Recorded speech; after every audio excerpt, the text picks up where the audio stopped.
Bismillahirrahmanirrahim. Assalamualaikum warahmatullahi wabarakatuh. Selamat tengah hari, salam sejahtera kepada semua pelayar dan pengikut media sosial Dewan Bahasa dan Pustaka. Alhamdulillah, petang ini 22 Julai 2021 bersamaan dengan 12 Zulhijjah, bertemu kita sekali lagi dalam ruangan bicara karyawan pada petang ini. Dan sebelum kita meneruskan bicara pada petang ini, elok kalau kita lihat dahulu data yang dikeluarkan oleh Kementerian Kesihatan Malaysia. Kes COVID yang telah dilaporkan sehingga semalam 21 Julai 2021 ialah sebanyak 11,985 kes yang melibatkan kes kematian sebanyak 199 kes. Jadi kita sebagai rakyat Malaysia harus bertanggungjawab untuk bersama-sama memutuskan rantaian COVID-19. Harus kita segera untuk mendapatkan vaksin bagi mereka yang telah siap sedia ada janji temu di klinik ataupun pusat pemberian vaksin. Dan jangan lupa untuk mematuhi SOP walau di mana jua kita berada. Baiklah, kita lihat sedikit tentang peribahasa yang telah dipaparkan ataupun dimuat naik dalam laman media sosial Dewan Bahasa dan Pustaka, berbunyi diiringkan menyepak dikemudiankan menanduk, bermaksud keadaan yang serba salah, terutama dalam menghadapi orang bodoh. Diajak berdin tak tentu fikirannya, tak diajak ia marah. Itu peribahasa. Manakala pantun pula, kalau kita lihat ada serangkap pantun yang telah dimuatkan bersempena dengan Hari Raya Haji ini. Banyak haji, perkara haji berkunjung ke Baitullah, banyak puji, perkara pujian agung kepada Allah. Demikianlah sambutan Aidil Adha yang telah kita sambut 2 hari lepas. Baik, petang ini kita akan membicarakan 3 buah buku sebenarnya oleh seorang penulis prolifik.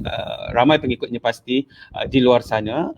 3 karya beliau iaitu Seru Katanaga, Cabaran Lodra dan juga Legenda Numerus, bersama-sama dengan penulis saga Arta Kusyat, Satu Bicara Fantasi, bersama-sama dengan Ahmad Patria Abdullah. Jika sudah bersedia, kita bersama-sama dengan beliau.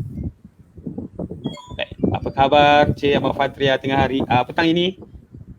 Bismillahirrahmanirrahim. Alhamdulillah, baik. Terima kasih Cik Gani. Saya alhamdulillah sihat dan bersama keluarga di rumah. Alhamdulillah. Bila lihat wajah Cik Ahmad Fatria ni, kita rasa bertenaga, dan bertenaga seperti kita membaca novel-novel tulisan beliau, ya. Dan beliau merupakan seorang seperti yang saya ujarkan tadi, penulis yang prolifik, yang banyak menghasilkan cerita-cerita fantasi. Baik, sebelum kita memulakan bicara tentang 3 buah buku itu tadi, elok kalau kita kenal dulu agaknya bila Cik Ahmad Fatria mula menulis fiksyen ini. Silakan. Sebenarnya saya mula menulis pada usia yang agak muda, tapi tidak terlalu muda. Saya ingat saya mula menulis waktu saya berumur 15 tahun. Tetapi tulisan-tulisan awal saya kebanyakannya di dalam bahasa Inggeris. Saya di dalam bahasa Melayu, saya hanya menulis di dalam bahasa Melayu ketika berumur 17 tahun selepas selesai SPM pada tahun 1985. Daripada situlah penulisan saya bermula. Jadi saya sebenarnya sudah boleh dikatakan bukan remaja, tapi sudah remaja purba. Sebab umur saya sekarang sudah tahun ini umur saya sudah menjangkau 53 tahun.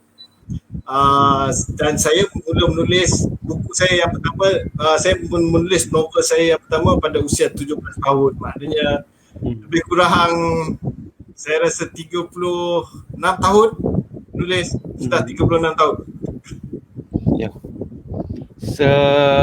Sepanjang 36 tahun itu, walaupun diistilahkan sebagai remaja purba oleh Cik Ahmad Patria, tetapi karya beliau tidak pernah kita kenal sebagai satu karya yang bersifat purba, tetapi malah segar, ya, bila cerita-ceritanya berfantasi. Lihat saja dengan tajuknya, Seru Katanaga, ya, Cabaran Lodra, Legenda Numerus, di luar daripada tajuk-tajuk cinta biasa. Baik, itu tentang dari segi tempoh, ya.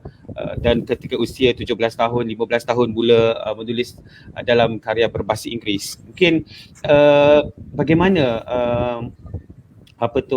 terjebak dengan dunia penulisan ini, Cik Ahmad Patria? sebenarnya ini adalah pengaruh daripada ibu dan bapa saya. Allahyarham Datuk Abdullah Hussein dan ibu saya Datin Siti Saroja, kerana memang kita dilahirkan dengan bakat, tetapi bakat kalau tak diasuh dan kalau tak dipandu ke lorong yang betul, ke tempat dia, bakat itu akan hilang, dia akan tenggelam, dia tidak akan tumbuh, dia tidak akan membangun. Jadi untuk itu saya selama-lamanya saya merasa bersyukur kepada Allah SWT dan sangat berterima kasih kepada ibu dan ayah saya, kerana mereka lah saya mula menulis. Sebab saya masih ingat waktu saya kecil, bapa saya tidak pernah lupa, setiap bulan dia akan bawa pulang ke rumah Dewan Pelajar. Dan Dewan Pelajar ni adalah satu majalah yang saya tak pernah tinggal sejak daripada kecil sampailah saya memasuki sekolah asrama. Jadi Dewan Pelajar ni adalah sesuatu yang ruji kepada kehidupan saya. Jadi selain daripada itu, ibu saya selalu membawa saya ke perpustakaan, bersusah payah membawa saya ke perpustakaan, meminjamkan buku untuk bagi pihak saya. Jadi daripada situlah tercetusnya satu keinginan untuk menulis, dan kemudian keinginan itu menzahirkan satu karya. Jadi karya saya tu sebenarnya sebenarnya karya pertama saya tu, saya pun tak sangka macam Cik Gani sebut tadi, dia akan masih dicetak dan masih dijual dan masih lagi mempunyai tempat di dalam pasaran pada tahun 2021. Jadi saya tak sangka bahawa karya tu akan bertahan sebegitu lama. Ada karya-karya saya yang sudah pun hilang di telan zaman. Ada 2 atau 3 tajuk yang sudah hilang di telan zaman, yang sudah mereka kata bahasa industri ialah out of print. Maksudnya sudah habis, sudah tak ada cetakan lagi dan sudah tenggelam. Tapi saga Arthur Kusiak ni telah mengejutkan saya kerana masih lagi dicari, masih lagi ada yang nak membacanya walaupun setelah 30 tahun ia ditulis. Jadi itu sesuatu yang memeranjatkan bagi saya lah. Dan sekali lagi juga saya mengucapkan terima kasih kepada bapa saya, sebab asalnya saga Arthur Kusiak ni bermula dengan buku pertama iaitu Permata Aurorius. Permata Aurorius ni sebenarnya manuskrip tu bila saya dah siap, saya dah buang. Okay. Saya dah buang sebab bila saya baca manuskrip tu saya rasa sangat kecewa. Saya rasa buku ni tak begitu baik. Jadi saya buang. Jadi ayah saya telah mengambil buku tu daripada tempat pembuangan tu dan menghantarnya ke Dewan Bahasa dan Pustaka, dan daripada situ saga Arthur Kusiak telah bermula. Okey, jadi tadi Cik Ahmad Fathia telah menyebut tentang bakat, ya, sesuatu yang ruji apabila membaca Dewan Pelajar. Saya nak mengaitkan ini dengan apa yang ditulis di Wikipedia tentang Cik Ahmad Fathia. Ditulis di situ ialah beliau Ahmad Fathia Abdullah 26 Mei 1968 ialah seorang penulis fiction sains dan fantasi yang terkenal di Malaysia. Beliau merupakan anak sulung kepada sastrawan negara Abdullah Hussein. Novel-novel beliau kebanyakannya berkisar kepada dunia Arthur Kusiak. Jadi ini yang diceritakan sedikit tadi oleh Cik Ahmad Fathia. Mungkin awal dulu bagaimana memilih genre fantasi ini sebagai orang kata apa, yang membawa, kalau bahasa Inggeris diistilahkan sebagai signature kepada nama Ahmad Fathia Abdullah. Mungkin boleh kongsikan sedikit.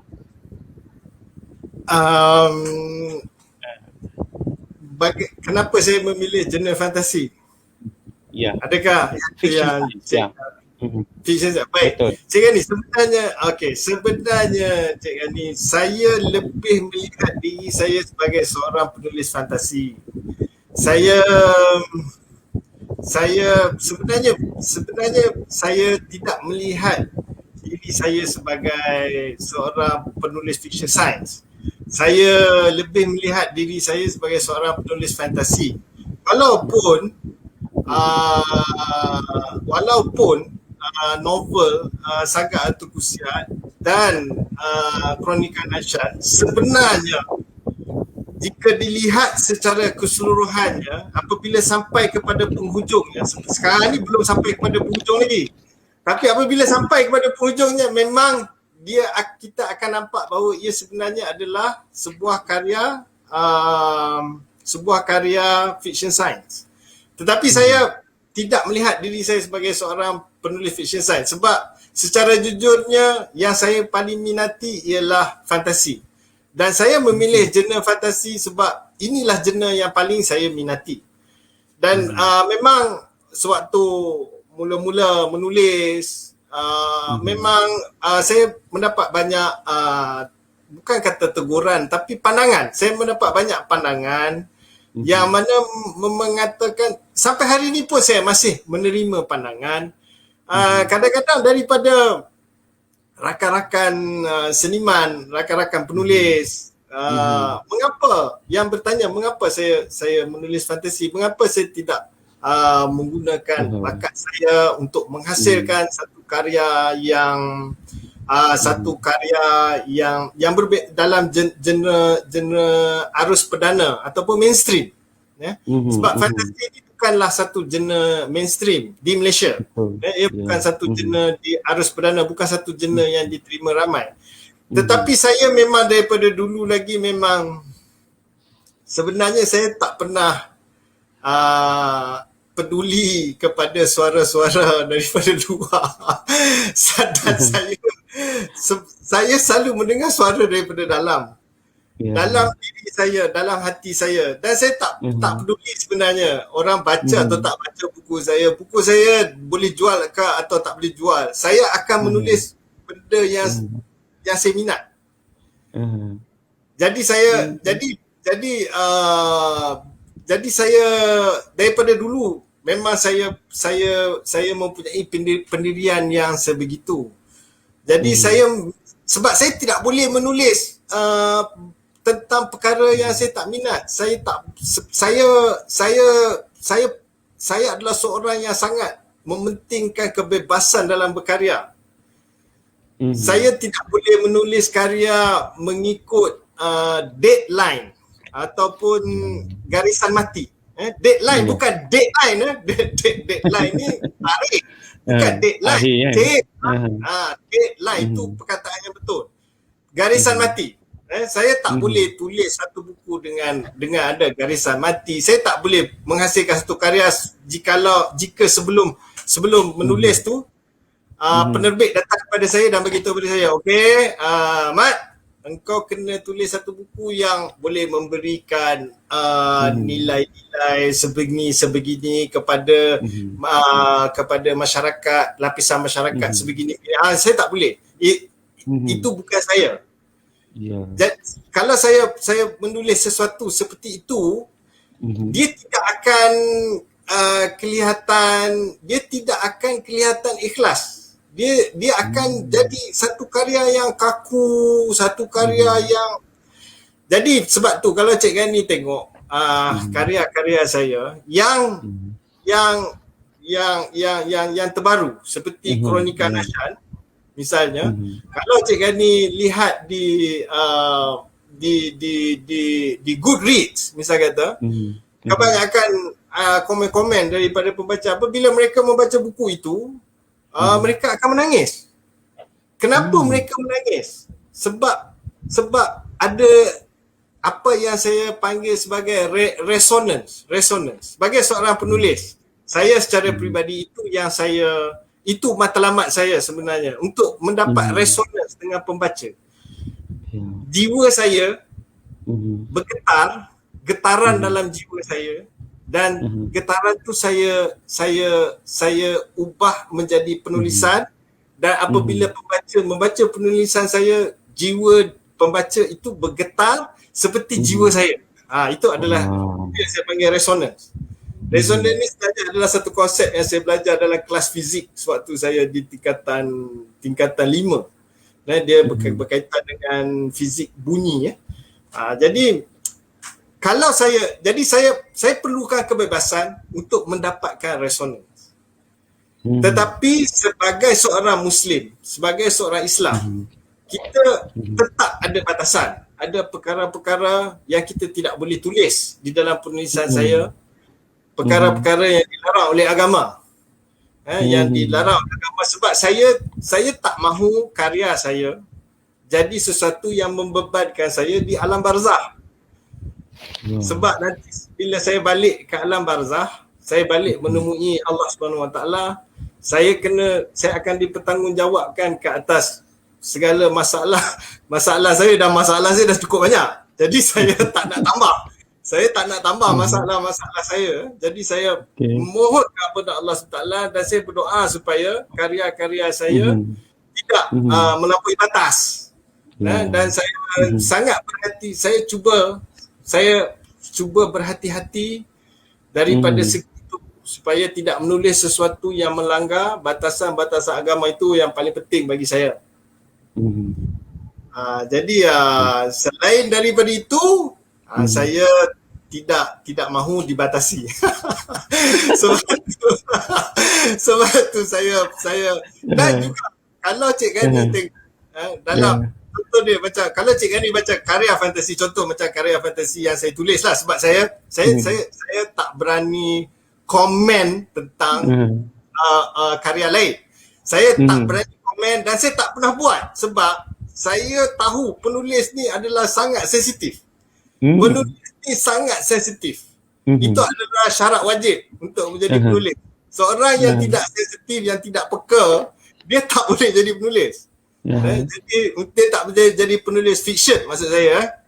Jadi penulis fiction lah, tulis buku fiction. Jadi saya tak komen tentang karya penulis lain, sebab saya tidak mahu kata-kata saya menguris perasaan rakan-rakan seperjuangan saya dan sebagainya. Tetapi kalau Cik Gani, sebab itu saya hanya bercerita tentang buku saya. Kalau Cik Gani baca buku saya dalam Kronika Nashan, misal kata buku-buku yang terbaru, dia merangkumi banyak bidang. Banyak orang merasakan bahawa fantasi ni adalah budak-budak. Sebenarnya tak. Sebenarnya fantasi moden, fantasi yang ditulis oleh penulis-penulis moden adalah kompleks. Adalah karya yang kompleks. Kalau Cik Gani tengok dalam karya saya, misal kata, yang merangkumi banyak sudut ekonomi, sudut ketenteraan, sudut pentadbiran negara, sudut peribadi, ada juga sudut percintaan. Jadi dia adalah satu cerita yang kompleks. Dan maknanya ini fantasi ni dia ada stigma. Dan biasanya stigma ni ialah dengan orang yang tak pernah baca fantasi. Jadi dia ada stigma. Tapi orang yang membaca fantasi, yang biasa membaca fantasi, dia akan tahu fantasi ni sebenarnya adalah satu genre yang kompleks dan setanding dengan genre lain. Okey.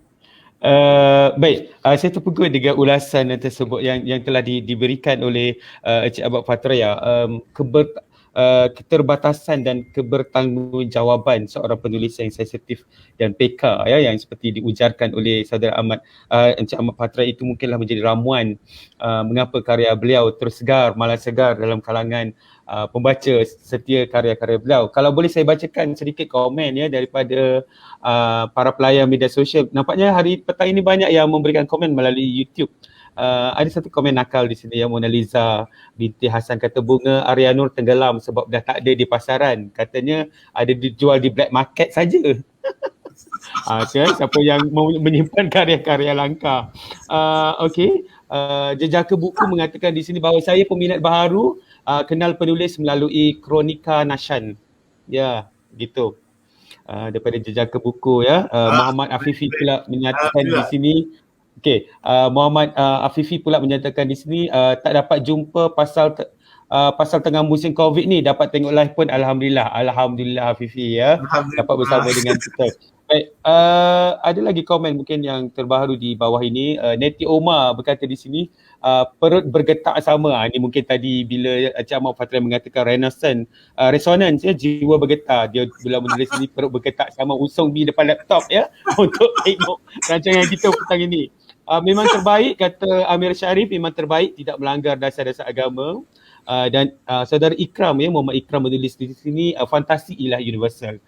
Begitulah ya, fantasi ialah universal. Mungkin ni saya nak kaitkan dengan soalan saya yang seterusnya kepada Cik Far. Bercakap tentang universal dan karya yang boleh diterima oleh semua orang, fantasi yang ada sudut ekonomi, sudut pentadbiran negara ya, sudut percintaan. Bagaimana agaknya message ini, bila masanya agaknya Cik Ahmad Fatria menulis, bagaimana pengalaman itu diambil kemudian dikongsikan kepada para pembaca. Mungkin kalau Orang Putih kata di sebalik tabir lah, pengkaryaan karya-karya itu dibuat. Boleh kongsikan. Baik, sebenarnya kalau di sebalik tabir ni biasanya bila orang bertanya kepada saya tentang bagaimana saya menulis dan sebagainya, saya sebenarnya proses penulisan ni adalah bagi saya secara peribadi adalah sesuatu yang kompleks. Tetapi saya tidak fikir, dan juga untuk pengetahuan Cik Gani, saya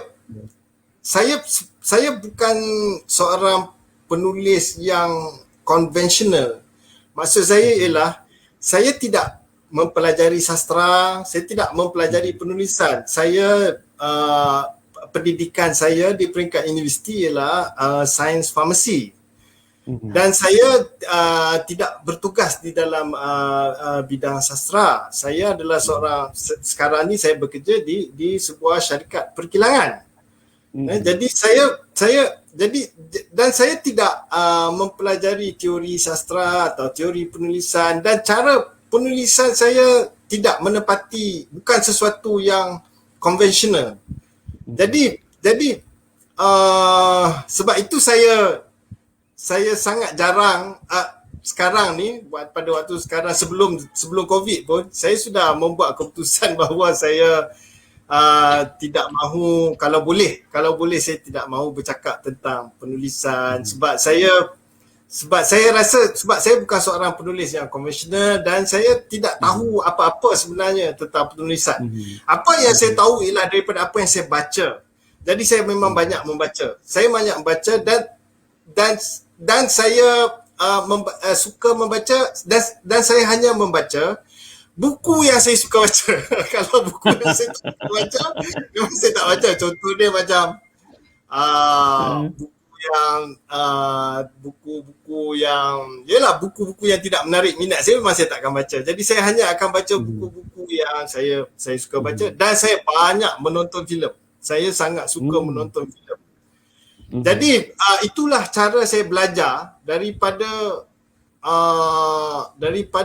sarjana penulisan dan sarjana filem yang hebat. Jadi contohnya daripada segi filem, saya belajar daripada memerhatikan teknik-teknik yang digunakan di dalam filem-filem yang hebat. Kebanyakannya daripada filem barat, tapi ada juga daripada filem Jepun, daripada filem Korea, daripada filem Perancis, daripada filem British. Jadi ada banyak pengaruh di situ.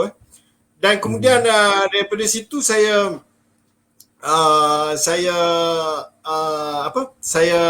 olah kembali benda yang saya belajar. Teknik-teknik yang saya belajar daripada cara pengolahan dia. Contoh dia macam kalau bila saya menulis sebuah karya, kalau Cik Gani nak tahu, saya sangat mementing satu perkara yang sangat saya pentingkan ialah tempo. Sebenarnya dalam penulisan ni, tempo adalah sesuatu, tempo ataupun kita kata pace, the pace of the story, tempo penceritaan. Tempo ni jarang disebut lah dalam penulisan. Tapi pada saya sangat penting. Sebab tu kalau Cik Gani baca buku saya, Cik Gani contoh dia macam Kronika Nashan, Cik Gani tak boleh baca lompat-lompat. Sebab buku tu yang pertama dia tidak ada filler ataupun dia tidak ada apa? Dia tidak ada tempat-tempat di mana kita hanya untuk mengisi ruang. Maknanya kita wujudkan, contohnya macam bila kita wujudkan satu dialog, saya kata. Dalam dialog tu misal kata macam ni lah, saya cakap dekat kita tulis di dalam buku tu dialog antara Ahmad Patria dan Cik Gani. Okey, Ahmad Patria berkata saya ingin pergi ke kedai. Cik Gani pun berkata kedai di mana? Ahmad Patria berkata kedai di depan. Cik Gani berkata di kedai yang mana satu di depan, kedai runcit atau kedai pasar raya kecil. Itu maknanya sebenarnya dialog tu adalah satu dialog yang panjang, tapi dialog tu sebenarnya hanya sebagai filler. Dia tak, maknanya kalau Cik Gani tak baca pun, lompat bahagian tu pun dia tak mendatangkan apa-apa masalah kepada penceritaan tu. Jadi saya tak buat tu, filler tu tak ada. Dalam buku saya dia ada tempo dan tempo dia kena cepat. Sebab saya perhatikan ni daripada pemerhatian saya. Generasi sekarang mereka tidak ada kesabaran sebab hidup mereka, dunia mereka makin lama makin cepat. Bukan macam dunia kita dulu. Dunia kita dulu kalau kita nak buat penyelidikan, kita kena pergi ke perpustakaan. Kita kena ada kad perpustakaan dan kita kena pergi perpustakaan. Lepas tu kita kena cari buku tu dekat rak mana. Ada beratus ribu buku dekat perpustakaan. Tapi dunia sekarang kita hanya Google saja. Kita hanya Google saja dalam masa 5 saat, kurang dari 5 saat kita dah dapat maklumat yang kita nak cari. Jadi generasi sekarang tak macam generasi dulu. Jadi sebab tu bila kita menghasilkan satu karya dalam persekitaran sekarang, kita kena tahu ni. Jadi kalau bukan tak boleh, tak boleh kita menghasilkan karya dengan tempo yang perlahan. Tapi kalau kita nak menghasilkan karya dengan tempo yang perlahan, kita kena belajar daripada Jepun. Sebab the Japanese are the masters at producing a very slow narrative. But that narrative will grab your attention. Saya masih tak faham dan saya masih tak tahu apa rahsia penceritaan Jepun. Sebab kalau penceritaannya cepat tu kita boleh faham. Maknanya penceritaan tu cepat. Jadi dia grab. Dia menarik perhatian audience, menarik perhatian pembaca. Tapi Jepun boleh buat satu filem yang perlahan. Tapi masih tak membosankan. Sebab kebosanan ni, perasaan bosan ni adalah musuh paling utama seorang penulis. Maknanya pembaca tu baca buku kita dia bosan. Yang kita sebagai seorang penulis yang paling kita gerut. Jadi kita tak nak pembaca kita bosan. Bila dia bosan, dia mula lompat-lompat. Jadi macam tu lah. Bicara tentang tempo ni kan, mungkin saya dapat kaitkan sikit tentang unsur suspend kan. Bila Cik Ahmad Patria melihat teknik-teknik filem barat, Jepun, Korea ya, Perancis dan British yang banyak unsur suspend ini, mungkin juga menjadikan tempo itu sangat dikawal, sangat dijaga oleh Cik Ahmad Patria dalam penghasilan ini. Sebenarnya dalam kita berbincang ini Cik Ahmad Patria, peminat Cik Ahmad Patria sendiri membuat teka-teki ni kan, seperti ini. Saudari Mona Lisa binti Hassan berkata, Dewi, kejap ya, tadi saya ada jumpa tu, Dewi Sinta Mokhtar, saga Arta Kusit yang lama belum ada kesudahan. Adakah tuan penulis mempunyai hasrat untuk memberikan closure ataupun penutup kepada pembaca SA lama tersebut? Tetapi telah dijawab oleh Puan Mona Lisa binti Hassan. Dia kata, Dewi, aku rasa Abang Pat memang biarkan tergantung. Macam tu je, closure dia macam tu je. Tapi ada beberapa orang lagi mengatakan, Muhammad Khairul kata memang tergantung tu, dia kata. Jadi kata Mona Lisa binti Hassan lagi, mungkin essay baru ada closure yang tally dengan KN. Jadi kebetulan ada penulisnya di sini. Mungkin kita boleh tanyakan kepada Cik Ahmad Patria lah tentang essay ni, sampai bila, closure dia bagaimana?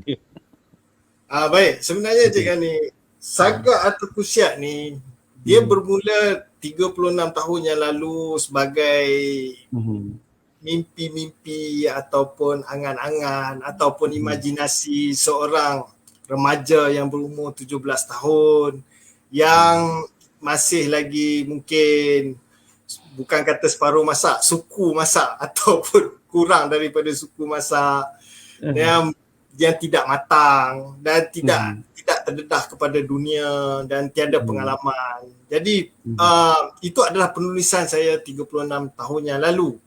Tapi menjadi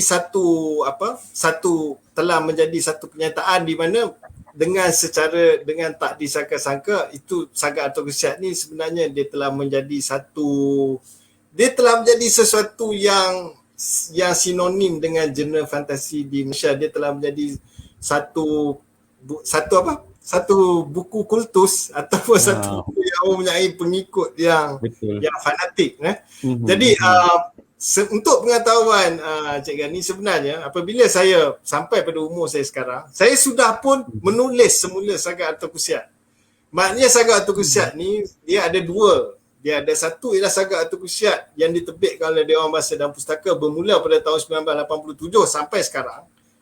Dan ada Sagak atau Kusiak yang baru yang belum diterbitkan oleh siapa-siapa, yang saya terbitkan sendiri. Jadi Sagak atau Kusiak ni ada dua. Ada Sagak atau Kusiak lama, ada Sagak atau Kusiak baru. Jadi dua generasi ni. Sagak atau Kusiak yang baru dia memang sangat berbeza dengan Sagak atau Kusiak yang lama. Watak-watak utama masih di dalam cerita itu, tetapi naratif Sagak atau Kusiak yang baru sangat berbeza dengan Sagak atau Kusiak yang lama. Kerana saya sebenarnya apabila saya sampai kepada umur 40 tahun, 50 tahun, apabila saya Sagak atau Kusiak yang lama, saya merasa tak begitu saya tak begitu berpuas hati dengan apa yang saya buat. Jadi saya berhadapan dengan satu dilema. Adakah saya hendak menghapuskan Sagak atau Kusiak yang lama dan menggantikan dengan yang baru. Tetapi pandangan saya ini ditentang dengan hebat oleh mereka yang telah membaca Sagak atau Kusiak yang lama. Ditentang dengan sangat hebat. Jadi pada waktu itu saya tahu bahawa mereka ni sebenarnya bukan peminat Ahmad Patria. Mereka adalah peminat Sagak atau Kusiak. Ahmad Patria ni hanya incidental saja. He's just the writer of that story. They are not fans of Ahmad Patria. They are fans of Sagak atau Kusiak. Jadi kan they are very angry. They were very angry. Mereka sangat marah. Sangat marah kepada saya apabila saya mengatakan saya hendak memansuhkan Sagak atau Kusiak yang lama. Jadi saya tak boleh mansuhkan Sagak atau Kusiak lama, tak boleh mansuhkan. Jadi akhirnya saya memfikirkan penyelesaian dia ialah Sagak atau Kusiak lama tu biarkan sajalah Sagak atau Kusiak lama tu wujud sebagai satu Sagak atau Kusiak yang pernah saya tulis, dan Sagak atau Kusiak baru ni sebab pembaca-pembaca saya akan boleh membezakan, okey, ini yang lama, ini yang baru. Sebab Sagak atau Kusiak yang baru dia yang pertama daripada segi mutu penulisan, dia adalah setanding dengan Kronika Nashan, iaitu siri lain yang saya buat sekarang lah. Kalau yang Sagak atau Kusiak yang lama tu mutu penulisan dia lah mutu penulisan seorang remaja, seorang pemuda. Jadi sebab itu mutu penulisan sangat berbeza. Itu satu perkara. Yang kedua ialah penceritaan juga sangat berbeza, dan plot pun sangat berbeza. Jadi yang buku lama tu yang mereka kata tak ada pengakhiran, sebenarnya ada pengakhiran. Sudah pun berakhir ya sebenarnya, tapi oleh kerana tidak berakhir dengan kemenangan Atacus, jadi peminat Sagak atau Kusiak ni tidak berpuas hati. Mereka tak berpuas hati. Jadi sebab tu mereka menafikan. They deny. Yeah. Mereka mengafikan. Ini bukan pengakhiran, ini bukan pengakhiran. Ini tergantung. Sebenarnya pengakhiran tu dah boleh dibaca dah. Apa yang akan berlaku. Saya rasa dah cukup dah sangat tu. Untuk sangat tu kesiap yang lama yang dia masa terbit ni. Saya memang dah tahu dah apa yang akan. Tapi mereka menafikan. Mereka kata sebab pengakhiran tu bukan dengan kemenangan Attackers. Sebab tu mereka sampai hari ni mereka bertegas mengatakan bahawa saga tu kesiap lama belum berakhir. Ya. Jadi saya sebenarnya sambil-sambil tu saya seronok melihat apa tu komen-komen yang diberikan oleh peminat Cik Ahmad Fatria sendiri kan. Kalau boleh saya bacakan di sini sebentar ya, komen daripada Amir Sharif. Ialah tu dia kata cukup tak benar kami suka fan Tuan Ahmad Patria juga, kalau tidak masakan dicacari koleksi cerpen dari Dewan Kosmik. Ini nak membidas kata Cik Ahmad Patria, mereka sukakan saga Harta Kusiat daripada nama penulis tu sendiri ya, Cik Ahmad Patria. Jadi mungkin saya kata ada lagi komen di sini.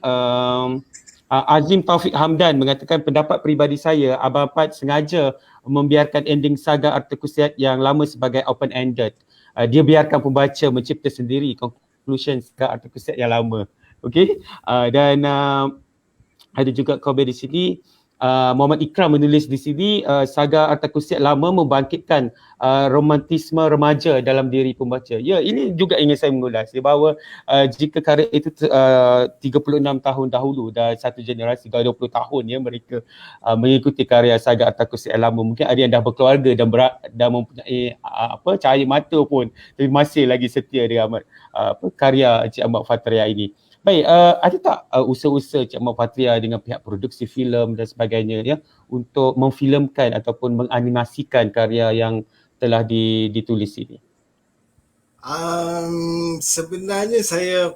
Sebenarnya buat pada masa ini memang Dewan Bahasa sendiri pun sangat baik hati dan telah mempromosikan karya ni, mencadangkan karya ni untuk difilmkan pada suatu ketika dulu. Tapi sebenarnya saya secara peribadi saya tidak ada perancangan ke arah itulah. Sebab prinsip saya di dalam hidup ialah saya adalah seorang penulis. Saya bukan seorang sutradara. Saya bukan seorang, itu bukan kepakaran saya. Dan itu bukan kepakaran saya. Jadi saya lebih menumpukan kepada saya lebih menumpukan kepada kepakaran saya, iaitu penulisan. Saya ialah seorang penulis. Saya menjadi seorang penulis sebelum saya menjadi seorang ahli farmasi, sebab buku saya diterbitkan pada umur 19 tahun. Saya menjadi ahli farmasi pada umur 23 tahun. Jadi saya seorang penulis. Jadi saya bukan orang filem. Saya tak pandai buat filem dan saya tak tahu apa-apa tentang perfilman. Dan juga saya rasa sangat sukar untuk membuat filem tentang saga Harta Kusiat ataupun kronika Nashan, sebab ia akan memerlukan belanja yang sangat besar. Kerana perbezaan di antara penulisan dan perfilman ialah penulisan ialah kita kata satu proses pengkaryaan yang peribadi, a personal work of art, satu art. Kalau filem dia adalah kolaboratif, dia bersifat kolaboratif work of art. Dia melibatkan banyak pihak. Dia melibatkan sutradara, melibatkan pelakon, melibatkan penataan cahaya, melibatkan set, production set. Jadi semua elemen-elemen ni dalam filem dia akan memerlukan belanja yang besar, belanja yang sangat besar, terutamanya dengan satu karya fantasi. Kalau kita tengok Lord of the Rings sendiri pun, berapa belanja production untuk menghasilkan Lord of the Rings? 400 juta, 500 juta. Tapi Lord of the Rings boleh dibuat sebab pasaran dia adalah pasaran dunia.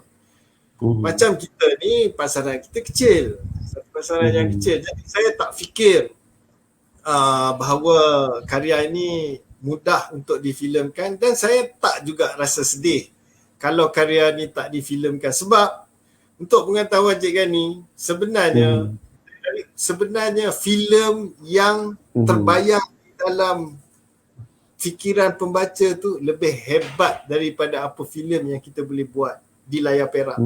Sebab dengan kata-kata yang kita tuliskan itu, pembaca akan baca, dan di dalam fikiran dia, di dalam minda dia, dia sudah melihat, sudah boleh melihat penceritaan. Ya. Begitu ya. Benar juga pandangan Cik Ahmad Patria ini ya, bila saya teringat kata-kata pengarah tersohor kita, Uwe Haji Syari. Katanya bagi penulis, bagi novel, pemiliknya ialah pengarang itu sendiri, dan bagi pembikin filem, sutradara ataupun pengarah filem, novel itu menjadi pemiliknya dan menjadi haknya untuk mengubah suai apa yang telah ada. Jadi mungkin ada elemen yang tertentu yang menyebabkan sukarnya idea asal daripada buku untuk diterjemahkan 100% ke dalam bentuk filem. Baik, saudara Muhammad Khairul di sini, kalau kita boleh paparkan ya komen di sini. Bang, saya dari umur 18 hingga 44 tahun ni masih setia dengan Artaku Sihat lama. Aku bakal bang ya. Kemudian dia tambah lagi komen di sini, bang, susah mahu cari pelakon yang layak pegang watak Artakus. Tengok. Peminat sendiri pun ada orang kata pandangan mereka sendiri. Baiklah, sedar tak sedar hampir 42 minit kita bicara Encik Ahmad Patria petang ini, dan terima kasih kepada mereka pelayan-pelayan kita yang turut sama. Baiklah, sebelum kita mengakhirilah perbincangan ini, mungkin kita boleh sambung lagi pada sesi yang lain ya. Mungkin sedikit penutup daripada Cik Ahmad Patria sendiri tentang karya-karya yang telah dihasilkan ini, dan kepada peminat di luar sana, pesanan kepada mereka. Silakan. Pesanan saya ialah, yang pertamanya, pada zaman COVID ni, kita perlu banyak bersabar.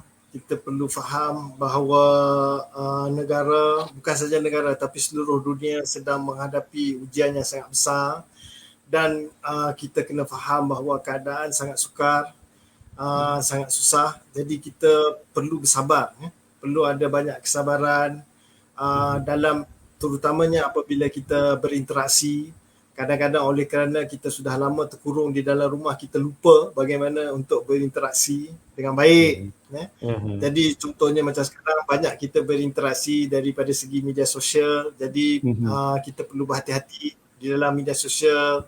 Kalau boleh, kalau kita berkomunikasi sesama kita, berkomunikasilah dengan kesabaran, dan sukat-sukatlah percakapan kita ya. Jadi janganlah kita menambah burukkan lagi keadaan. Kemudian kita kena pelihara SOP, kerana saya cakap ni bukan sebagai seorang penulis tapi sebagai seorang ahli farmasi, tapi yang dah lama meninggalkan farmasi. Sebenarnya saya dah hampir 16 tahun tidak mempraktiskan farmasi. Tapi kita perlu jaga SOP supaya dugaan ni cepat pengakhiran dia, mudah-mudahan, insya-Allah. InsyaAllah.